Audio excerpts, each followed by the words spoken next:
ബഹുമാന്യരായ ഹൈക്കോടതി നിയമസഹായ കേന്ദ്രമായ ഹൽസയുടെ ഓഫീസ് അധികാരികളെ, ഈ ഓഫീസുമായി ബന്ധപ്പെട്ട വക്കീലുമാരെ, എറണാകുളം സെൻട്രൽ പോലീസ് സ്റ്റേഷനിലെ പോലീസ് അധികാരികളെ, 2026 ഏപ്രിൽ 28 ഞങ്ങളുടെ തീരാ ദുഃഖാവസ്ഥയിലെ ഹൈക്കോടതിക്ക് മുന്നിലെ ഞങ്ങളുടെ ഈ വീഡിയോ നിങ്ങൾ കാണുക.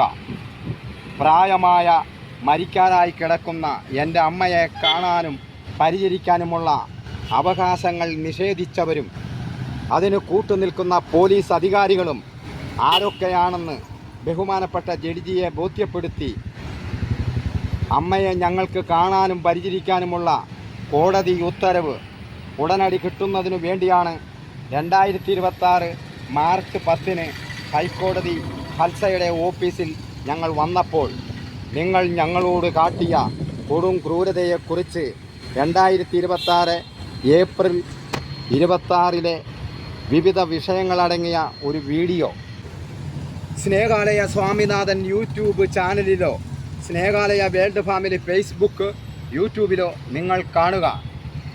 ഞങ്ങളുടെ അമ്മയെക്കുറിച്ചോർത്ത് ഈ ദിവസം മുഴുവൻ ഹൈക്കോടതിക്ക് മുൻപിൽ ഞങ്ങളുണ്ടാകും.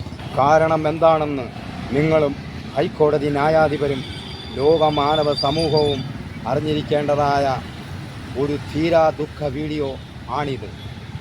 ഞങ്ങളെ തീരാ ദുഃഖത്തിലേക്ക് ആഴ്ത്തി ഞങ്ങളുടെ അമ്മ മരണമെന്ന നിത്യതയിലേക്ക് ആഴ്ന്നു പോയെന്ന മഹാസത്യം ഇന്നലെ രാത്രി 10:42 ഞങ്ങൾ അറിയുന്നത്.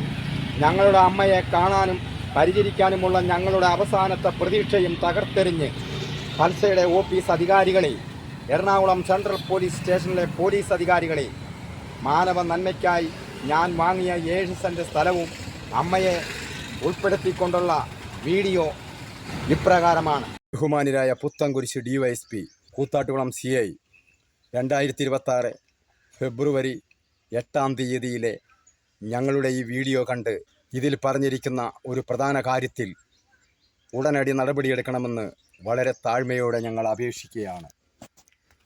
1995 മാനവ നന്മയ്ക്കായി ഞാൻ വാങ്ങിയ 7 സെൻറ് സ്ഥലത്തുള്ള എൻ്റെ കെട്ടിടത്തിലുള്ള പ്രവേശനം നിരോധിച്ചുകൊണ്ട് സ്നേഹാലയ തിരുക്കുറൽ വിരുദ്ധ പ്രവർത്തകരായവർ 2024 ആഗസ്റ്റ് 16 ശിവാനന്ദൻ സ്ഥാപിച്ച ജ്ഞാനമഠവും ഈ കെട്ടിടത്തിൻ്റെ മുന്നിൽ കറുത്ത പടത കൊണ്ട് മറച്ചിരിക്കുകയാണ്. നിങ്ങളടക്കമുള്ള ബന്ധപ്പെട്ട മേലധികാരികൾക്കെല്ലാം ഞാൻ പരാതി കൊടുത്തിട്ട് അന്നത്തെ DYSPയും CIയും ഇവർക്ക് കൂട്ടുനിന്ന് മേലധികാരികൾക്ക് എനിക്കെതിരായ റിപ്പോർട്ട് സമർപ്പിച്ച് 2025 ഏപ്രിൽ 15 എനിക്ക് വധഭീഷണി അടക്കമുള്ള പരാതികളും മറ്റു വിഷയങ്ങളും ബഹുമാനപ്പെട്ട DGPക്ക് ഞാൻ നേരിട്ട് സമർപ്പിച്ചപ്പോൾ ബഹുമാനപ്പെട്ട അഡീഷണൽ DGP പുത്തൻകുരിശ് DSPയെ ഫോണിൽ വിളിച്ചു പറഞ്ഞു, സ്വാമിനാഥൻ അത്യാവശ്യമായി ഫോണിൽ വിളിച്ച് ആവശ്യപ്പെട്ടാൽ പരാതി എഴുതി തരണമെന്ന് ആവശ്യപ്പെടാതെ സ്വാമിനാഥനെ സഹായിക്കണമെന്ന് പറഞ്ഞപ്പോൾ സഹായിക്കാമെന്ന് DYSP സമ്മതിച്ചിരുന്നു. അത്യാവശ്യമായ കാര്യങ്ങളുണ്ടായാൽ പോലീസ് സ്റ്റേഷനിൽ വിളിച്ച് പറഞ്ഞാൽ മതിയെന്ന് അഡീഷണൽ DGP എന്നോട് പറഞ്ഞിരുന്നു. ഇപ്പോഴത്തെ വളരെ അടിയന്തരമായ വിഷയം ഇപ്രകാരമാണ്. പ്രായമായ കിടപ്പിലായ എൻ്റെ അമ്മ 6 വർഷമായി എൻ്റെ സഹോദരിയുടെ സംരക്ഷണത്തിലായിരുന്നു.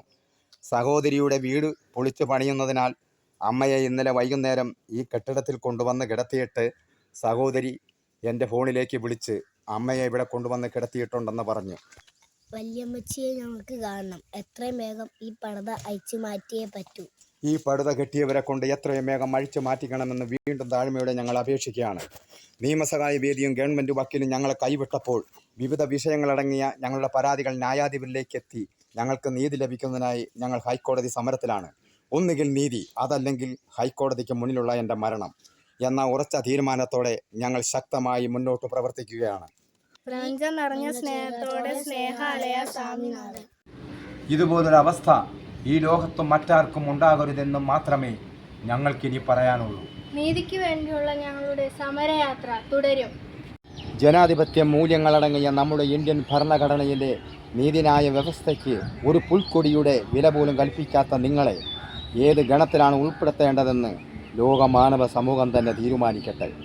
ഈ വീഡിയോ നിങ്ങൾ യൂട്യൂബിൽ കണ്ട് ലൈക്കും സബ്സ്ക്രൈബും ചെയ്യുക. പ്രപഞ്ചം നിറഞ്ഞ സ്നേഹത്തോടെ സ്നേഹ ആര്യ വേൾഡ് ഫാമിലി.